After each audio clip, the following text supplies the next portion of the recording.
morning. Happy Tuesday. Welcome to another great edition of Money Truth Moments with our very own personal money whisperer, Judy Copenbarger. How are you this morning? I am awesome. Good to see you, Carlos. How are you doing? I'm doing fantastic. It's a beautiful day out. It's Tuesday morning.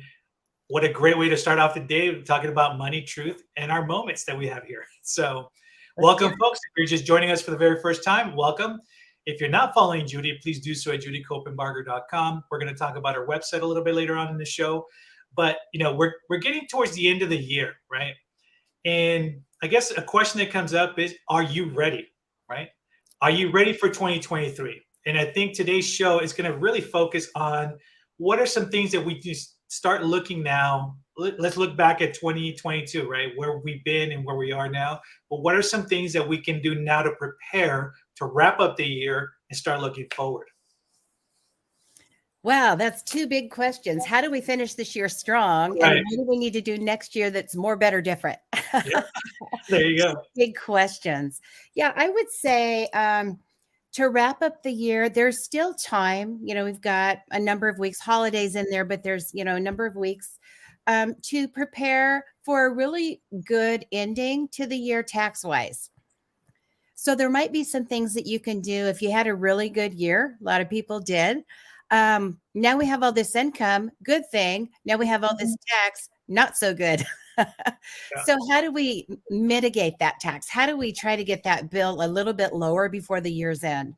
And there are things that you can do. There's things as complicated as estate planning and trusts, and there might be enough time for some people to get some of that in place. But even little things like paying an extra mortgage payment right at the end of the year, so you have an extra write-off, 13 instead of 12 for the year, might help if this was a high income year. You can prepay some bills next year in this year. If you have a small business, you can pay some expenses that you know are coming in this calendar year, so it'll go on the 2022 taxes. You can do some gifting. And sometimes you can do, if you're a regular giver and every month you contribute to a cause that you care about or your temple or church, you might want to pay ahead. And so you can do that sometimes, in a lump sum. Sometimes people don't want to do the lumps and they'd like it to have it dribble out instead of just a big chunk. And for some small ministries, too much too soon maybe is not helpful. And so we're having a gremlin with the lights. So it's really not me. It's somebody flying over here. But it could be that. It could be. Uh-oh. I think we're having that gremlin is somehow doing some technical stuff on there. And we're going to wait to see if Judy comes back as well in a moment. In the meantime, sit tight, folks. Let's see what we got going on in here.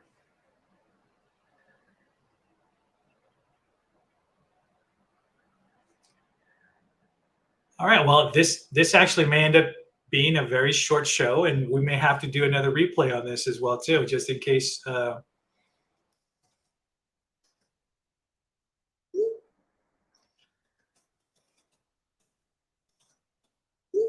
I think it's very valuable too. And I think we lost Judy. All right, so we'll wait to see if she comes back. But it's very valuable and very important what she is saying, that as we wrap up the year, those of you guys that are in business and all that, it's time to start gathering some things together. It's time to start prepping for what's coming in 2023. And I think the key to all of this is also just making sure that all your everything that's required that you need to prepare, you have it lined up. I know sometimes folks, I've done this myself, where you just scramble, right? You have receipts throughout the year here. You have, a little bucket of this here and a little bucket of that there, and then trying to put it all together. And just, hang on one second.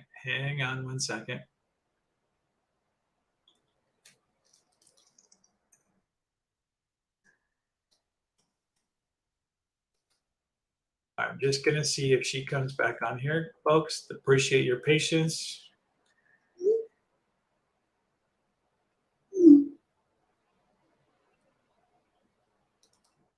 Okay, so her power went out, and she's trying to reconnect here at the moment.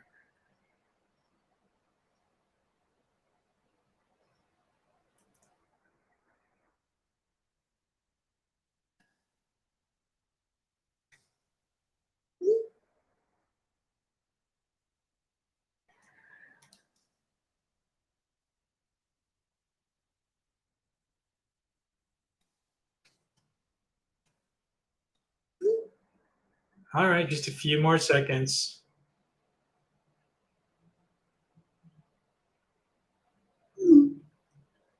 Okay, she is hopping back on. There we go. Hey, there you are. And I'm back.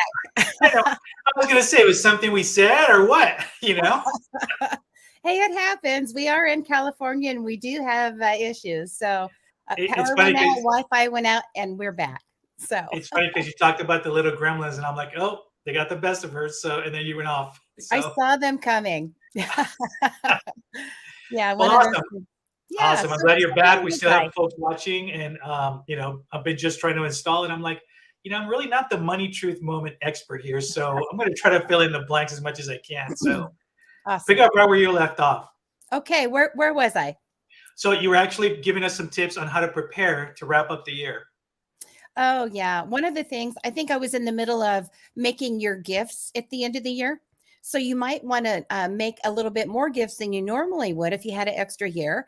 And then the issue is if it needs to be spaced out over the year for the charity receiving the money, you can do that through a donor advised fund or through a foundation that will dole it out over time. So those are some thoughts. If you up your gifting, that lowers your tax bill. And if you had a high income year and you want to do that this year, that might be a thought to help you reduce that bill and do some good at the same time. Excellent. So let's also talk about, we're talking about also families that are started, families with kids, families that are ready to become empty nesters, right? There's also families who have seniors in school too. Mhm. And what are some things that we should be looking at as, I guess, as parents, right, to do for our kids as we wrap up the year? Oh, there's so much. And you mentioned all the stages of life. It really depends on what you're going through. If you have special needs, is a whole other issue. But if you Mhm. have kids in school, I think, it's always an opportunity during the holidays. And as we're thinking about what do we want to do differently next year? How do we want to improve our life? How do we want to enhance the experience of our children? This is a great time of year to start thinking about what do they need to know? How can we empower them? I think it's a great opportunity to think about planning for the year, talking to them about money and savings. If they're a little bit older, maybe talking to them about their first job. And you can plan now for a job that they might have, like as a summer job, when school's out in the spring. If you wait until May, they get out of school and they go try to find a job and there's 500 kids already been in there, and they probably already have their kids lined up for those summer jobs and those seasonal jobs. This is a good time to be looking for seasonal jobs over Christmas break too. So sometimes, gift wrapping or working in a store that's extra busy or at the mall or something, there's things you can do. A lot of people are hosting parties. And so companies will hire the extra service folks, to help with that, parking cars and serving meals and things like that. So I think just talking to your kids about not only the value of working, what you learn, how you learn to, show up on time, work with excellence, be part of a team, follow instructions, give instructions, be a leader, all those things that you learn from working, but also you're learning the value of work translated to cash. And I think there's nothing more powerful than having a teenager that works a summer job where they're sweating and working and doing, backbreaking work, doing things they don't want to do that is dirty or long days. Nothing like that to keep them in school. It's like, that's why we go to college, kids. Yeah. So if you have motivation for education and that's a big value in your family and you really want higher education for your kids, let them work, right? I mean, getting A's is important and good, and they should be students of all of that. But if they have a job or two that's a little stinky, that might help with the motivation factor. Yep. So those are some things that you could think about for kids in that range, teenagers and young adult kids. And then for mature adult kids, say you're in your 50s, 60s, 70s or beyond, you've got kids that are in those trenches, they're raising their families and things like that. I think anything that you can do to impart the wisdom that you have, financial and otherwise, with them. Again, the holidays are coming up. A lot of us spend time together when throughout the year, sometimes we're too busy to do that, live too far away.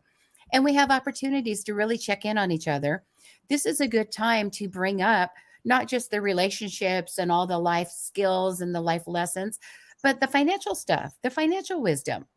So talk to your adult children about, is there a estate plan in place? Do they have a will or a trust? What about powers of attorney? You turn 18, you need one.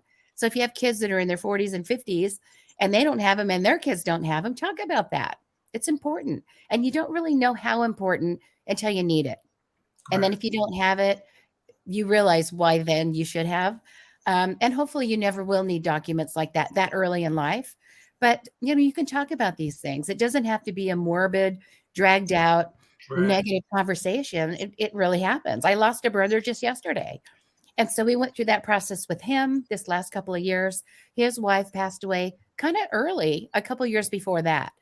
So the whole process of there's an illness and then you get better and then it comes back, and preparing the family and finishing well, but also the financial part and the planning part and making sure that whoever you're leaving behind is going to be prepared. They're not going to have to go through a process or costs that were unnecessary. Yeah. So those are things that you can do. Doesn't have to be all about estate planning. It could be as simple as, when we were first married at 25, we wanted to get into our first house by 28. So we cashed out our little retirement accounts to get into our first house. And that was a mistake. If we had them now, right? We could Yeah. have waited a year to save more money and not use that retirement account. And we would have had $500,000 now. So things like that, if you've made a mistake, share them. If you've made really wise decisions, it might be real estate's been really good to me, or it really served me well to pick a profession and do it for 30 years. I was a teacher and now I have a good pension. And I Mhm. went to work in the aerospace field and now I have a really great future for that, or military, whatever it is. But just talk about the things that worked for you, talk about the things that didn't, and instill those values financially. And, it's not just about money. It's about money always touches every aspect of life. So everything, impacts everything else. And so talk to your family about those things, whatever stage they're in, if they're 5 or if they're 50, have these conversations. And before I move on, there's a few audiences that have sent some messages right now, and I'm going to say we're very sorry for your loss, and that's what some of our viewers are saying as well too. So I wanted you to know that too. Thank you. I appreciate that. Let's talk a little bit about, folks. Actually, before I even move on, welcome. We had a little bit of technical difficulties, but I'm glad you guys stuck around. I want to take a moment, and if you're not following Judy, do so at judycopenbarger.com. And I want to talk a little bit about your website. What are some of the tools or resources available for folks watching? Yeah, great question. Well, you can have access through the website to the book, the Money, Truth, and Life book, and there's other resources there as well. But that book is also available anywhere bestsellers are sold. So you can go on, if you like the Kindle version, go to Amazon. They have the hardcover as well. You can go to Target, Books A Million, Barnes and Noble, anywhere that you get bestsellers. It's there, Money, Truth, and Life. But also on the website, you can access a lot of good free stuff there. There are videos on every financial topic that will touch your life if you are in a family or are one, or if you're in a small business or ministry. So the taxation issues, the estate planning issues, the insurances, in every kind of insurance, the cash flows, cash reserves. How do I save? How much should I save? What should I save for? And all the investments. So it touches real estate, it touches mortgages and leveraging issues, loan issues. It touches banking, the cash accounts, the money market accounts, and then all the traditional investments you think of when you hear that word, stocks and bonds, 401ks, IRAs, and all those kind of things. So all of that information is delivered in a very simplistic way. What does it really mean? How do I distinguish a Roth from a traditional IRA? What about an irrevocable from a revocable trust? What's the difference? What should I have and when? So all of those things are answered in a series of videos on YouTube. They're all over the place. We've got hundreds up there. So you can see the YouTube videos through the judycopenbarger.com website, have access to those. There's also some helpful articles there. And it's very practical stuff, right? There's stories of people doing it well, people that didn't do it well. You can learn from them and not have to implode yourself. I just always think it's smart to learn from other people and what they did well and what they didn't. So I invite you to go there, judycopenbarger.com. I think the most important and the most valuable resource there is access to the Money, Truth, and Life online mastery program. And that is a whole system of courses set up in all 5 pillars of finance that I've mentioned. And there are classes in each of those courses that you can go on and learn about all of these things. So feel free to go there, take a class, take a whole course if you want to, read the book, watch the videos. You can go on YouTube and search by any topic, whether it's interest or it's a VOL insurance policy, or if it's a annuity or a 457, 403b, 401k, all those 400 things, retirement plans. What are they? What should I have? What should I be looking for at my work if they have things? How do I access these things? And this is where you'll find out how to have access to what you need and what's relevant for you and the future that you have planned for your family. And speaking of future, we've talked about families. We've talked about some of the things that we need to prepare, right? So there's a lot of great things and a lot of sad things that came out of COVID in the situation. So a lot of great businesses got launched this year. A lot of entrepreneurs took it. You know what? I'm not gonna. I'm just gonna move forward, try to make my life better. As we wrapped up this first year for a lot of these new entrepreneurs, what are some things that you want to make sure that they focus on so they don't overlook, as they've started their business, or even actually some of the well-established businesses, right? Sometimes there's things that you don't remember or you don't think about as you're wrapping things up. So let's focus on business for a moment.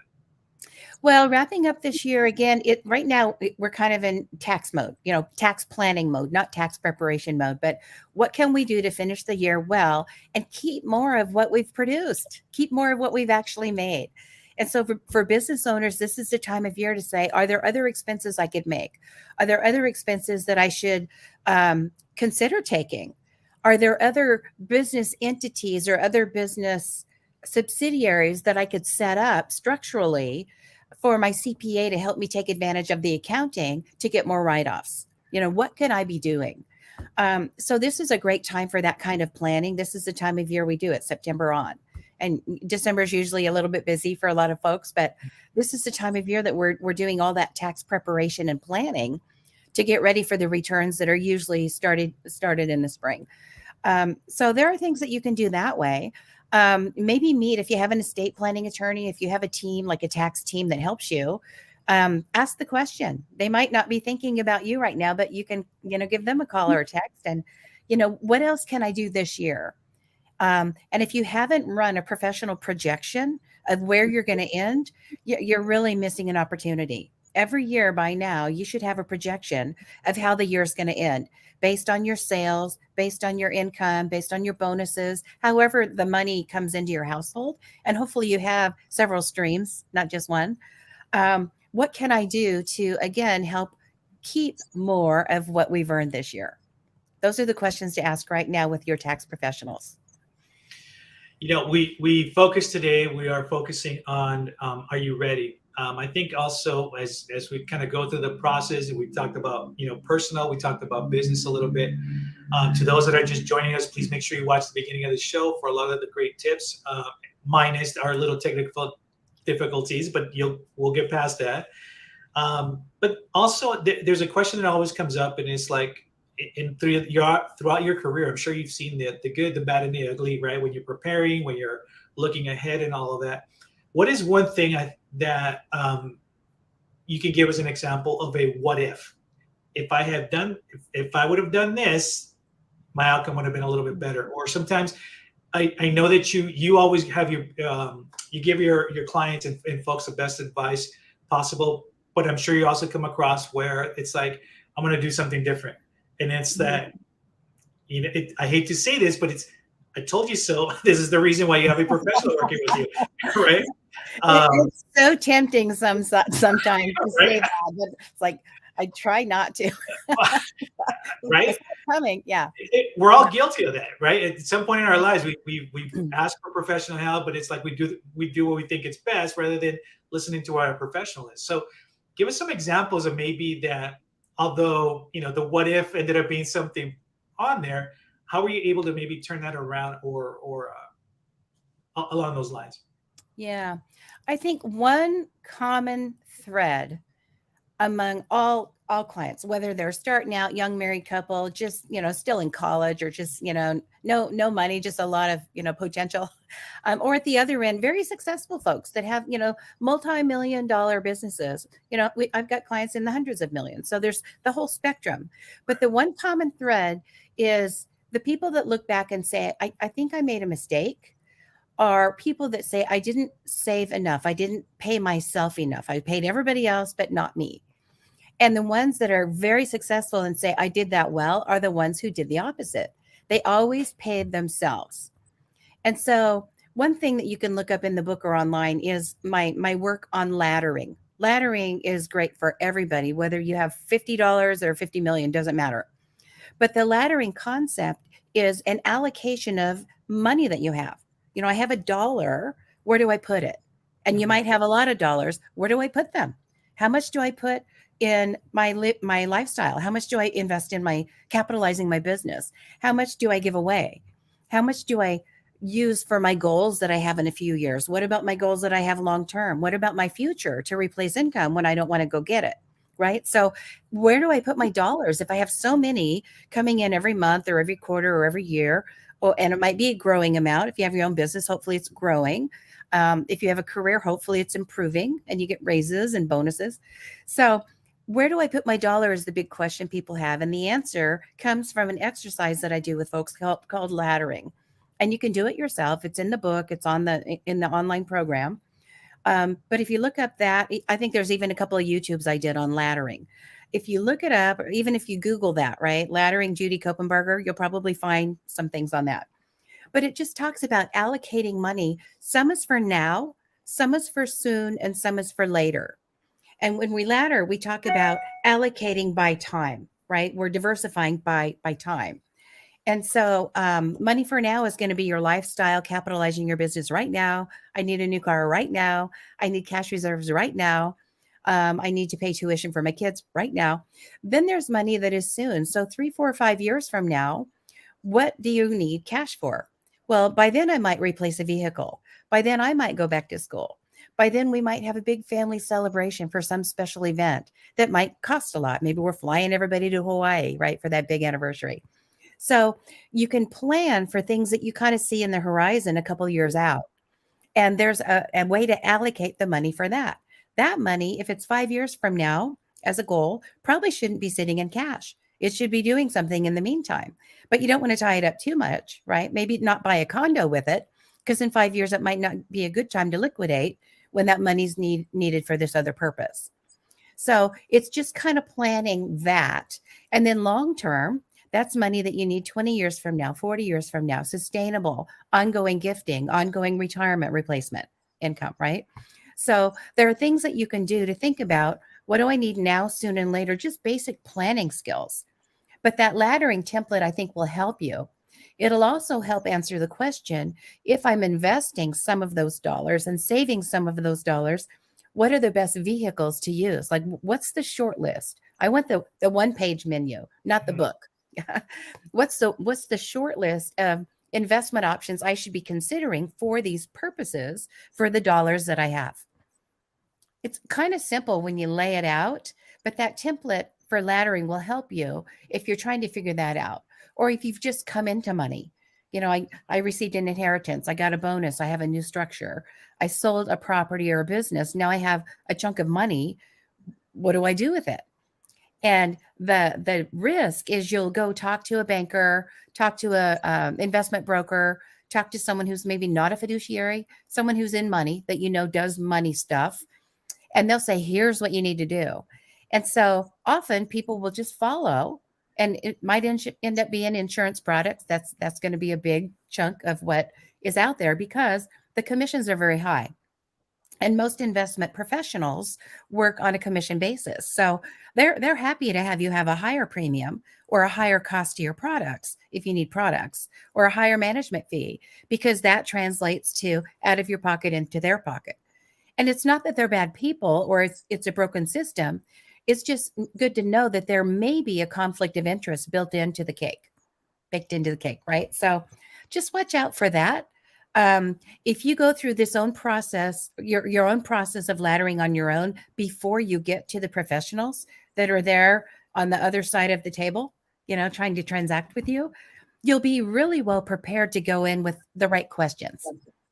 And I think that's probably the smartest thing that I could impart folks when they're thinking about that allocation of dollars and preparing.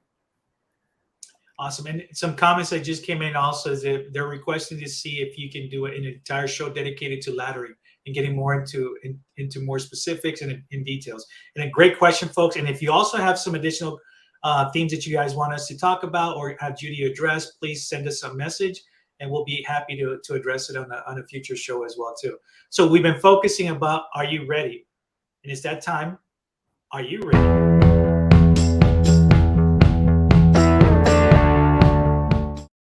Are you ready for Money Truth Moments Challenge? Perfect segue. I love this part. Yep. I feel like the time that we've spent together today, with and without the power, is well spent when there's value for you, when there is engagement for you, when there's a nugget that you get, a difference that you make in your life, not just it was entertaining and I learned something, right? Put it to use. And so the challenge part of this morning is for you. This is where you take something and bring relevance to your life. So I have a challenge. It's usually in 3 parts. So we're going to do 3 parts today. The first thing is, we touched a little bit on this now, soon, and later. And so I think the first thing is what do you really need for now? And that can be a big question because things have changed for a lot of people in the last couple of years.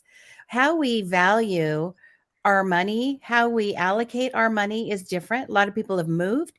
A lot of people have changed jobs. They're like, heck with this life. I want a better one. Right. Mm-hmm. And people that were in their lives now aren't. People that they needed to attract into their lives are there. And I think people got kind of awakened to, what am I doing? Right? COVID gave people time to think and be with people that maybe, oh, you're still here. There's some of that too. And so people are making changes. So I think for the now part, when we're thinking about now, soon, and later, what do I really need now? Are my expenses where they need to be? Do I need to cut back? Inflation is touching people. Are there things I could do without or do less of, or maybe put off until later? Just financially, just for like the monthly cash flows. What could I do about now? The second thing I want you to consider, pen and paper, always got a pen and paper, is what about soon? And soon means 3, 4, 5, maybe 6 years from now. What does that look like? If you haven't taken the time to think about, what do I want in my life in the next few years? Will I be working? Will I not be working? Will I be changing jobs? Will I be adding to my family? Are we having babies or grandbabies? Are we subtracting from our family? Are there divisions that we see coming that are going to make a difference in who the family structure is? What do I see coming up in terms of goals? Is there a trip that I just really need to do? Maybe you had a trip or some travel planned over COVID and, it wasn't available. Now it's time to get that done. And you haven't lost time. It's just a new time, right? So what can I do for soon? And how financially should I prepare for that? There's no goal that's too big. When I sit down, I create financial roadmaps with people. It's a tangible roadmap of, including goals. And when I do that, I kind of wish I could go, do a marathon on the Wall of China, which I considered doing. I walked several miles of it, hiked several miles of it. It's like, oh, that's enough. It's, it's hilly. I like the flat marathons. But maybe that's your dream. And you think, well, I need some money. I need travel money. I need a hotel. I need training. If that's it, and it just seems way too big, it's not. You have time. And every goal is attainable. You just might need more time. Where's the money going to come from? The thing about finances is if you build it, they will come, that whole phrase from that old movie. But it's true. If you set the goal, you put a date on it, you figure out exactly how much you're going to need for that, it happens. Like your subconscious finds a way to make it happen. You tell people about it, they find a way to help you get it done. It is so true. So don't be shy about making real goals for soon. Goal setting is important. You want to be specific, and it's never pie in the sky. You want to dream bigger, think bigger. And then the third thing, pen and paper, is the later. Like when you're thinking about the later money, this might be retirement or stream of income later. If you want to work forever, that's great. I may, because I love what I get to do.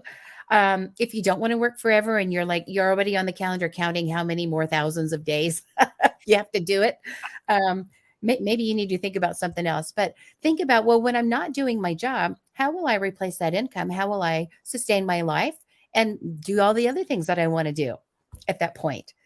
So get real specific about that. Goals for now, goals for soon, goals for later. Write them down, and then you can get it done, right? Then you can connect the dots to achieving those goals.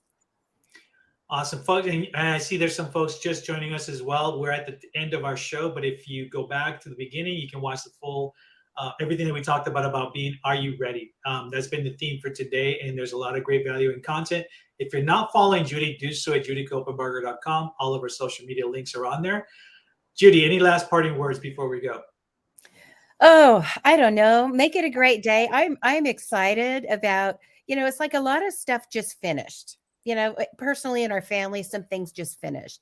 The election just finished. The year's kind of wrapping up. It feels like this relief and this space for newness. The time change. Now it gets dark.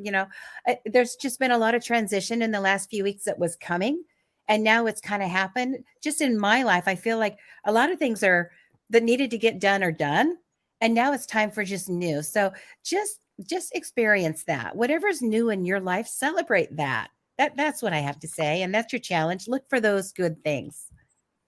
All right, folks, remember we're here every Tuesday morning at 8 a.m. Replays are on Thursdays at 8 p.m. So make sure you catch the replay or watch any other episodes that are out there. A lot of great content. And like I said, follow Judy at judycopenbarger.com. Judy, have a fantastic week, and I will see you next week. You as well. Be blessed. All right.